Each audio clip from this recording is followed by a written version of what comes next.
2, 3, 4. Hut, 2, 3, 4. Yes, that's a common sound all over the nation, all over the world.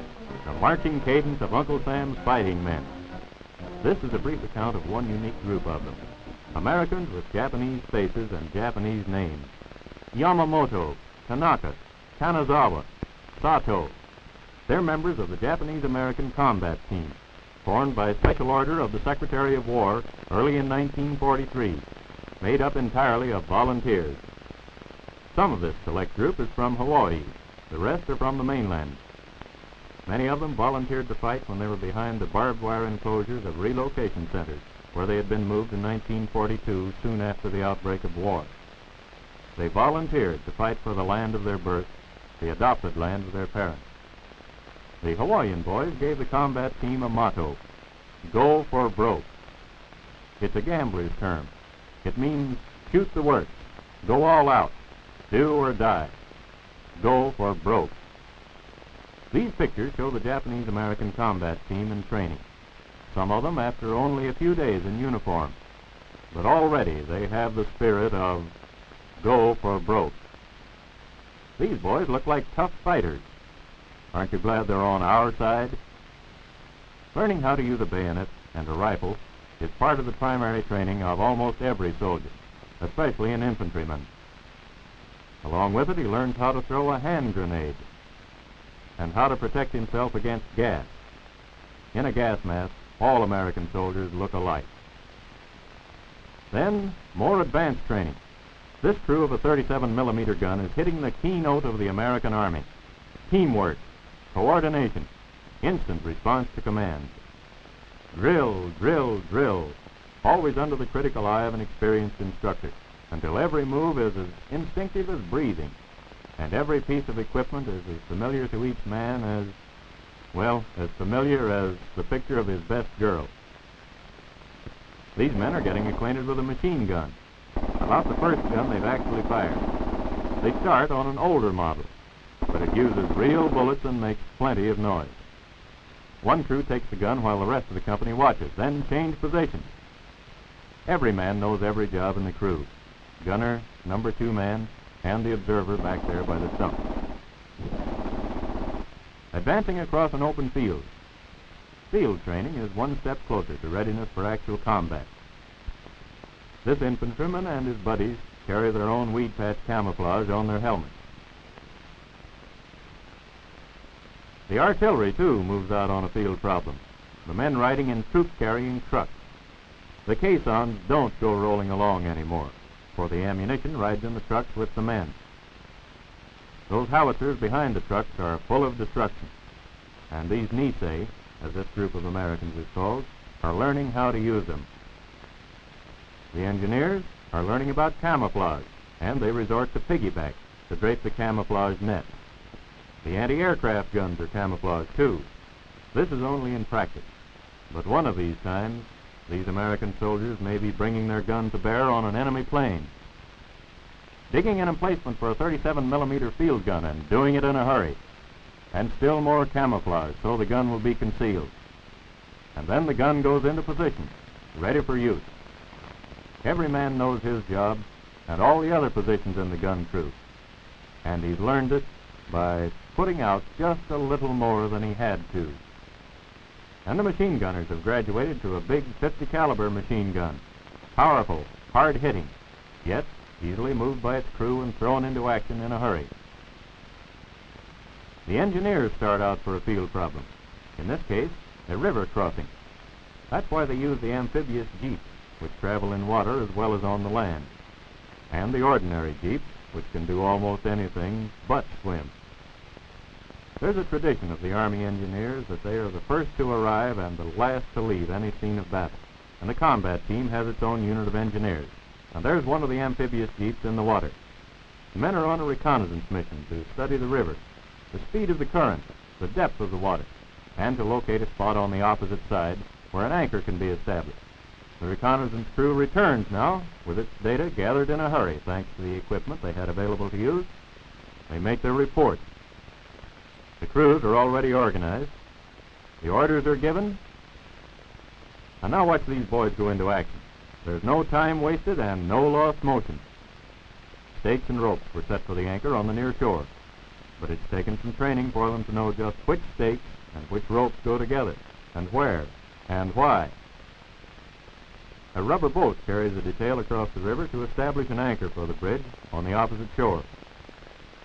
Even for a simple bridge, it takes some good engineering and some husky manpower. The pieces for the pontoon units were brought by truck, and a detail unloads them in position where another detail can assemble them quickly. That takes planning, organization, training.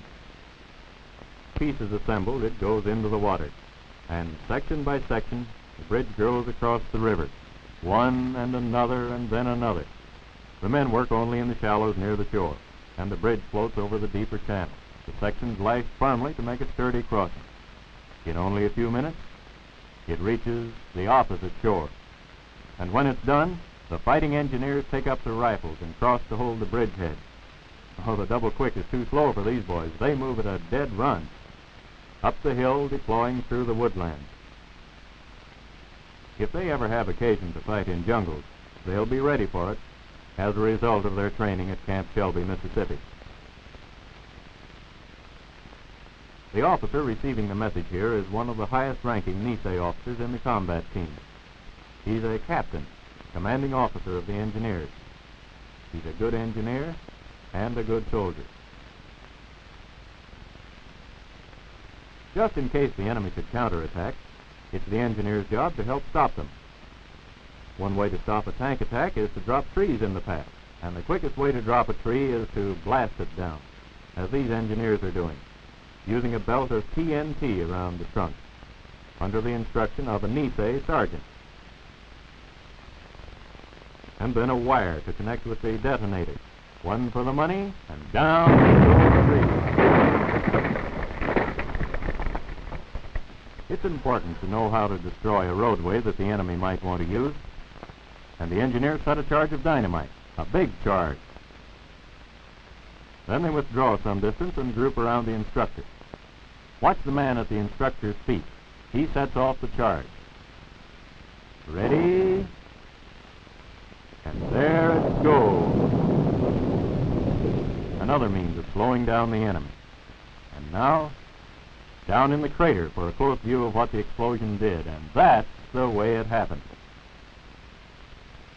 While some of their mates provide machine gun protection, the engineers use old-fashioned shovels and modern pneumatic equipment to dig a trench.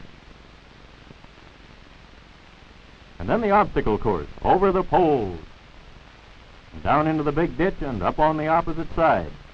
If anything gets in the way, jump over it, or go under it, but don't slacken speed, through a log tunnel.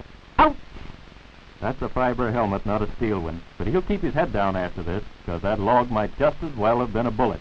Up and over in one jump, and woe unto the man who lands in the middle. Full speed ahead at a crouching run. This is recommended for the waistline. And then the 8-foot wall. Over. We almost didn't make that one. Down onto the opposite side and on to the next obstacle. They fly through the air with the greatest of ease, and then down flat like well-trained turtles, only in a great big hurry. And now up and on to the finish line. That's the obstacle course, one of the helps in making an ordinary fellow into a soldier. And another important part of the toughening process is marching. Long, hard, forced marches at a fast pace with little rest in hot, sultry weather. These rookies have just hiked 20 miles in less than 4 hours in 100-degree heat, but they swing along, and some of them even can smile. More of the spirit of go for broke. On Sunday, it's church call. Services are held out of doors in good weather. The men in the combat team represent a wide variety of religions and denominations. Many of them are Buddhist, and they have their own chaplain. Some are Catholic, and many are Protestant. These boys know that one of the things they're fighting to defend is man's right to worship his own God in his own way.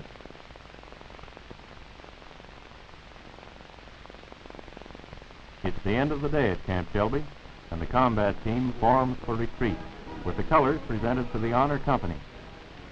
The commanding officer and his staff review the entire unit, the Yamamotos, the Tanakas, the Kanazawas, the Satos, numbering into the thousands.